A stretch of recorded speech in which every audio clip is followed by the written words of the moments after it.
Halo Sobat Uta, kita ketemu lagi dalam program Uta Bicara pastinya. Dan kali ini kita ngobrolin yang agak ringan-ringan nih.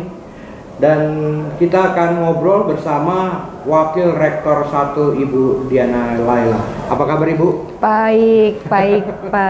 Ya, kita akan ngobrol santai ini Bu. Ini seputar gimana sih jadi mahasiswa yang berprestasi baik di bidang akademik maupun non-akademik, misalnya UKM lah atau olahraga atau apa. Ya. Oke, untuk menjadi mahasiswa yang berprestasi pasti dibutuhkan disiplin, komitmen, dan passion. Ya. Kalau misalnya mereka tidak punya passion di situ, mereka nggak akan bisa berprestasi. Kalau mereka tidak punya disiplin di situ, mereka juga tidak bisa berprestasi. Rata-rata mahasiswa yang sudah saya bimbing yang berprestasi baik di dalam negeri maupun di luar negeri, kita beberapa ada memperoleh prestasi tingkat nasional dan internasional.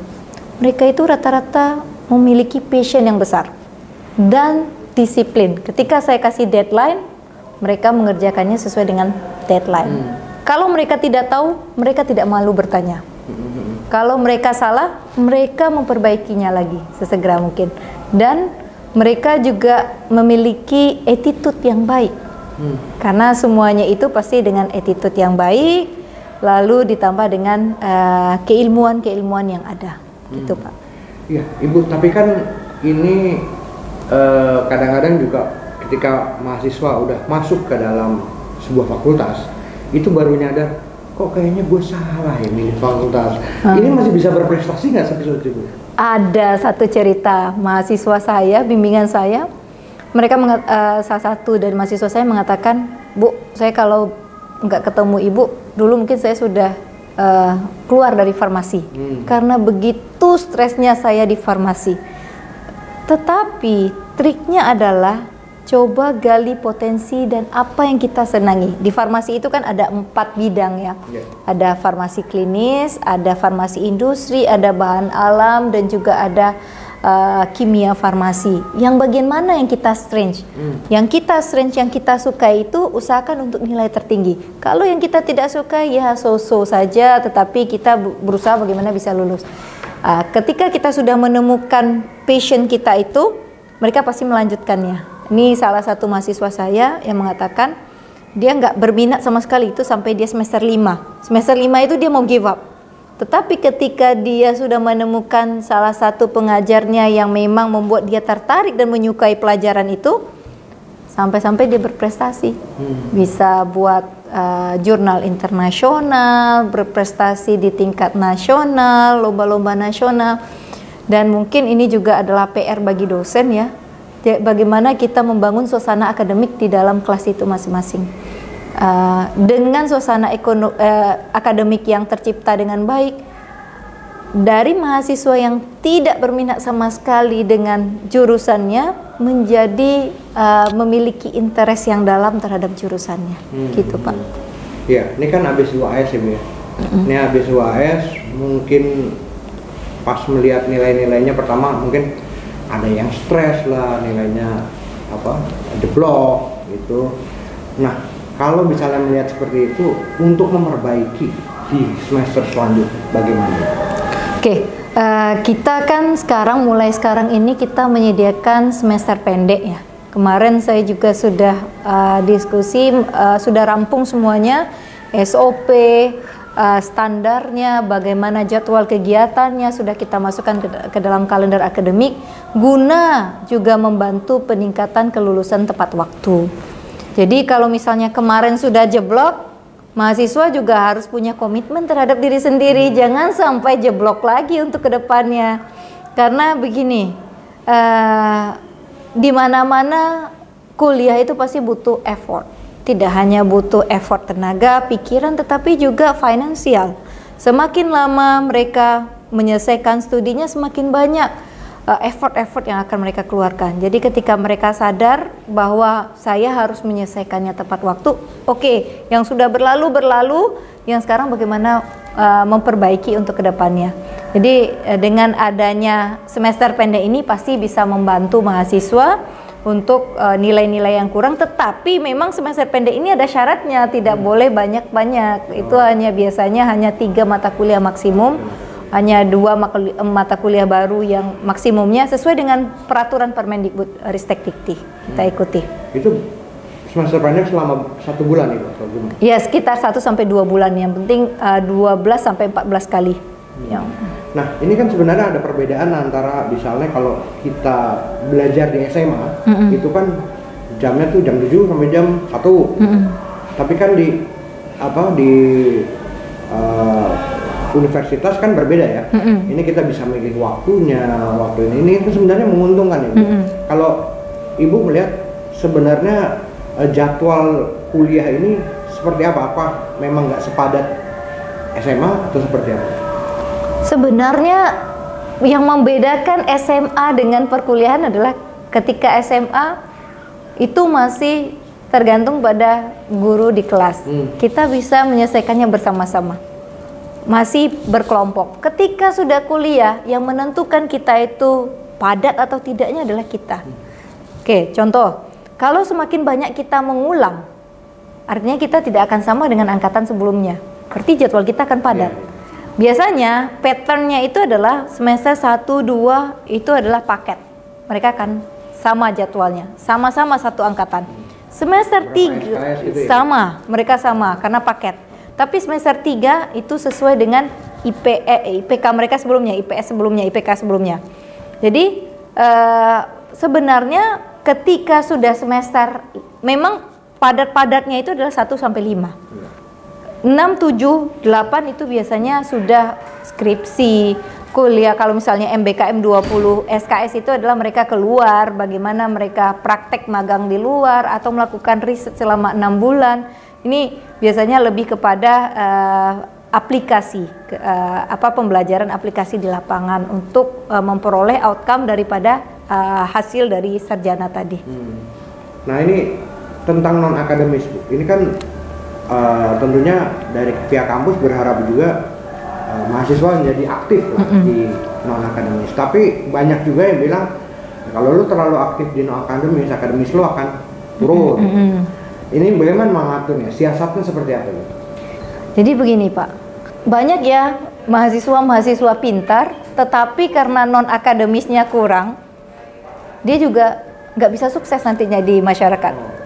Jadi ketika mahasiswa tadi bisa mengatur akademis dengan non akademis, tetapi jangan sampai mengorbankan yang akademis, tapi dia bisa membagi waktu 70% akademis, 30% adalah non akademis. Ini akan membuka peluang untuk dia nanti setelah selesai banyak koneksi, banyak pergaulan, mudah untuk mendapatkan pengalaman kerja, magang, lalu banyak informasi untuk pekerjaan-pekerjaan berikutnya. Teamwork di situ dibentuk, bagaimana cara komunikasi skill yang baik, karena ini kan harus praktek. Mungkin ada pelajaran-pelajaran itu di perkuliahan, tetapi sebaik-baiknya pelajaran teori lebih baik lagi jika diikuti dengan praktek. Jadi mahasiswa harus mampu mengukur dirinya sendiri. Kalau misalnya dia ada beberapa mahasiswa itu yang mengatakan saya sangat kurang Bu di akademik Bu. Ada beberapa mahasiswa saya yang memang seperti itu. Bagaimana kalau non akademiknya Bu? Ini sudah kita bantu memprovide di perkuliahan. Perkuliahan itu yang kita buat patternnya sekarang ada 2 kali project. Sebelum UTS dan sesudah UTS. Kalau mereka tidak bisa sama sekali masuk UKM, walaupun kegiatan UKM itu akan melahirkan sertifikat SKPI yang merupakan salah satu syarat untuk ijazah nanti, transkrip tadi di print, yang memang peraturan dari Dikti juga adanya SKPI. Tetapi kalau mereka merasa sangat kurang, mungkin mereka ikuti seminar saja yang memang one short time saja, sekali-sekali saja, tidak menyita waktu. Dan mereka lebih memfokuskan waktunya ketika ada project itu kan biasanya diberikan tugas per kelompok oleh dosen pengampu masing-masing. Dia memang benar-benar mengeksplor dirinya. Misalnya projectnya adalah tentang konseling kepada masyarakat, dia yang harus tampil bagaimana untuk bisa confidence, begitu. Iya, ini kan yang non akademis. Tapi kalau ada juga beberapa mahasiswa yang misalnya udah bekerja, jadi dia pertamanya kuliah, dia lumayan prestasinya pas kuliah, tapi dia di tengah jalan dia bekerja. Jadi akhirnya ada yang bilang ini udah kasihkan kerja nih, jadinya akademisnya ketinggalan. Sebenarnya bagaimana juga untuk mengatur itu? Oke, ini juga saya temukan di beberapa mahasiswa bimbingan saya ya, sudah semester 9, sudah semester 10, tidak juga selesai-selesai. Ini adalah peran yang paling penting, itu adalah peran pembimbing akademik untuk memanggil mahasiswa tadi, menanyakan motivasinya. Karena begini, ketika dia sudah masuk di sini, lalu di tengah-tengah dia kerja, dia juga harus melihat ke belakang. Untuk masuk ke sini itu tidak mudah. Sudah banyak effort yang mereka kerjakan, tidak sedikit juga biaya yang sudah dikeluarkan, baik itu tenaga dan waktu, dan juga harapan-harapan daripada keluarganya sendiri. Jadi biasanya kalau itu ada terjadi pada mahasiswa pembimbingan saya memberikan pandangan begini. Kamu sekarang kerja dengan hanya lulusan SMA, kamu memang mendapatkan gaji yang segitu. Tetapi apakah kamu yakin bisa mempertahankan persaingan pasar yang sekarang itu S1 itu hanya sudah menjadi common di mana-mana, orang sudah S2 dan S3. Apakah kamu bisa mempertahankan eksistensi kamu nanti di perusahaan itu sendiri? Jadi berikan gambaran-gambaran ke depan. Jangan kamu hanya meminta sampai di sini doang nih.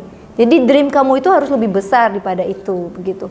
Jadi ketika kita memberikan masukan seperti itu, karena kan walau bagaimanapun juga yang punya pengalaman lebih banyak itu adalah dosennya, yang sudah berkecimpung di dunia kerja.